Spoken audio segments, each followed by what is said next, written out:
Yo, Bakayalo Kono Yalo, et oui, on se retrouve pour le résumé complet du chapitre 1151 de One Piece. Il est déjà sorti, donc les amis, on va se faire plaisir, on va regarder ça tous ensemble. Mais avant de commencer la vidéo, instant auto-promo, oui, mon nouveau manga qui ne s'appelle plus Waterworld, mais Watermana, parce que problème de droit, il y a un film qui existait déjà qui s'appelle Waterworld, donc je suis obligé de changer de nom, hein. Donc, qui est disponible légalement et gratuitement sur Mangadraft. Je te mets le lien en description, comme ça tu pourras cliquer dessus et après tu me fais un retour par rapport à ce banger. Je le répète, Watermana, disponible légalement et gratuitement sur Mangadraft, lien en description. Mais vous êtes là pour le résumé complet du chapitre 1151 de One Piece. Donc les amis, on se regarde ça tous ensemble. C'est parti, let's go. Hop, je me décale et c'est parti. One Piece spoiler 1151. Donc maintenant je comprends. Ok, donc on voit qu'Illingham utilise sa forme hybride. Il est désormais un centaure. Oh, stylé. Comme Motaro dans Mortal Kombat. Ou le Sagittaire de Chevalier du Zodiac. Enfin bref, avec le haut du corps d'un humain et le bas du corps d'un Killin. Ok. Et il a toujours les nuages blancs qui flottent autour de sa tête et de son corps. Ouais, c'est un centaure, quoi. La forme humaine de Killingham a les cheveux courts, de longs cils inférieurs et des dents acérées. Il ressemble un peu au visage de Odie Jones. Bon, ok, les dessins d'Oda, il va être moche comme d'hab, mais bref, c'est pour ça que je regarde plus les chapitres, trop moche. Il tient également une corne avec laquelle il commande les monstres des rêves. Ok, donc il peut contrôler à distance. Après, il suffit peut-être de briser sa corne pour, du coup, libérer tout le monde. Killingham qui dit « Maintenant, ça va commencer à chauffer. Je ne vais plus me retenir car le Tout-Puissant est là. » Bon, il se croit vraiment pour le plus fort, lui. Pourtant, il n'est pas niveau Yonko, lui.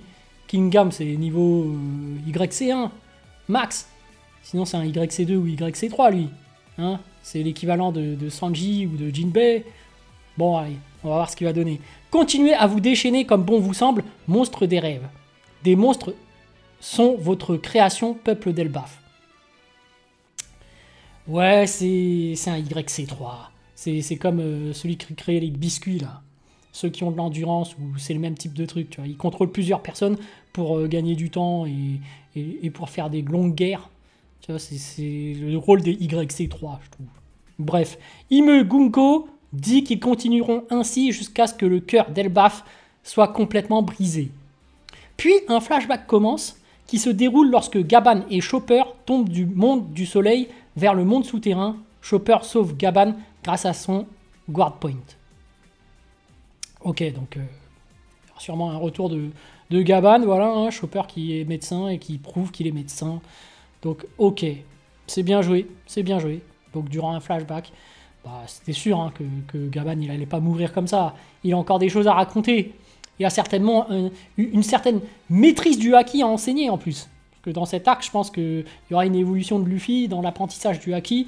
Et il y aura sûrement un petit détail qui permettra d'empêcher les gens de devenir immortels, de rester immortels, tu vois. Il y a un truc au niveau du haki encore à apprendre. Bref, Loki et Ashruddin continuent de se disputer au sujet de ce qui s'est passé avec le roi Harald.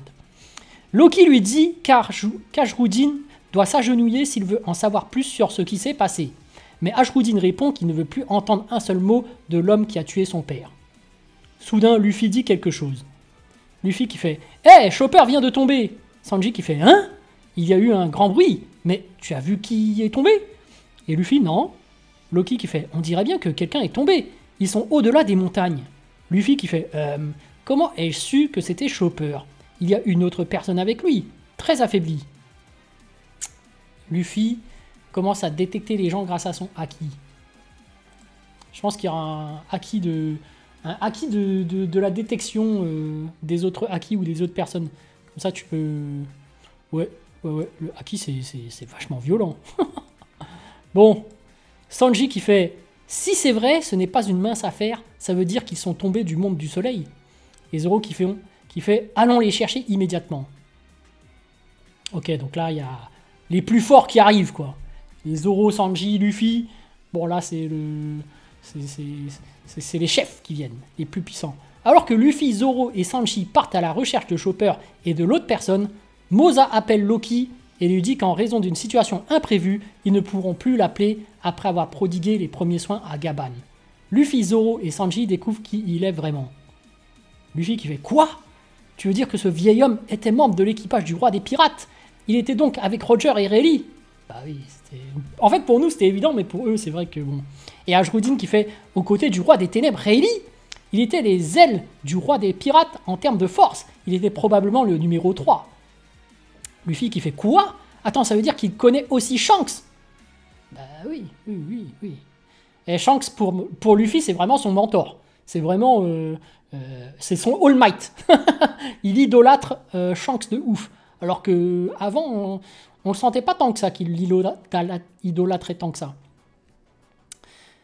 Alors que Gaban est allongé et qu'il puisse à peine bouger, il parvient à lever 2 doigts et dit « J'étais numéro 2, MDR. » Oui, bon, c'est un peu comme Sanji qui se prend pour le numéro 2, alors que c'est Zoro. Donc il y a une rivalité entre Rayleigh et Gaban. Ok, bon, c'est un classique chez les équipages. Bon. Ashruddin se demande ce qui a bien pu arriver pour qu'un homme du calibre de Gaban finisse dans un tel état. Chopper explique que des enfants ont été pris en otage, ce qui les empêche de toucher leur ennemi, même s'ils ne sont qu'une poignée. Oui, c'est des traîtres, c'est des bâtards. Chopper poursuit en expliquant que d'énormes monstres sont également apparus, mais soudain, ils sentent tous le haki des rois d'Imu. Waouh, celui du chapitre 1150. Ah oui, il se propage. Du coup, putain, mais Imu, c'est une dinguerie. C'est une maîtrise du haki aussi puissante que celui de Shanks, hein, limite. Donc, bon. Gaban qui fait « Hé, maintenant, ce haki !» Zoro qui fait « Qu'est-ce que... » Et Gerd qui fait « Qu'est-ce que c'est que ça ?» Le chapitre se termine avec tout le monde regardant le monde du soleil avec inquiétude. Tout le monde sauf Loki qui rit PTDR. Loki, c'est vraiment Loki. Dans la mythologie nordique... dans la... Pourquoi ça le dit que... Je me crois dans Hunter x Hunter. Non, c'est pas ça. Ou Hunter x Hunter, t'appelles ça comme tu veux, mais... Loki, dans la mythologie nordique, c'était connu comme le menteur, le dieu du mensonge, de la sournoiserie. Donc, ouais, là, il se met à rigoler. Personne ne croyait en lui. Alors qu'en fait, c'est potentiellement un gentil, tu vois. Je sais que Loki, quand même, il fait de bonnes actions. C'est juste qu'il est sournois, qu'il est... Ouais, bref. Ashruddin et qui ment. Tout le monde ne le croit pas. Ashruddin qui fait « Tout le monde dans l'ascenseur. Nous retournons immédiatement dans le monde du soleil. Elbaf est en danger. » Luffy qui fait « Chopper, je comprends maintenant. » Et Loki qui fait « Qui était-ce ? Ce haki était absurde. Dogaga, je crois que tu en as besoin, n'est-ce pas? Tu as besoin de mon pouvoir. » Fin du chapitre. Ouais, Loki. Loki, en vrai, c'est quand même un dieu de la malice, mais il est extrêmement puissant et je pense qu'on a besoin de lui. Je pense que vraiment... En plus, ils ont dit qu'il avait une méga prime, mais voilà. On ne sait pas vraiment quelle est sa puissance, mais il avait l'air d'être hyper balèze, du moins hyper résistant, parce que quand il était enchaîné, il prenait quand même vachement beaucoup de coups et il était toujours là. Bon. Pause la semaine prochaine. Oh, purée, Oda. Mais bon, après, c'est sa santé qui est en jeu, donc oui, prends ta pause, mais c'est vrai que c'est difficile, hein. C'est difficile pour lui. Bon, les amis, sur ce, je vous dis donc à plus dans le bus, ou plutôt à plus tard dans le car, ou plutôt à bientôt dans le bateau, et surtout, allez lire Water Mana, disponible également et gratuitement sur Manga Draft.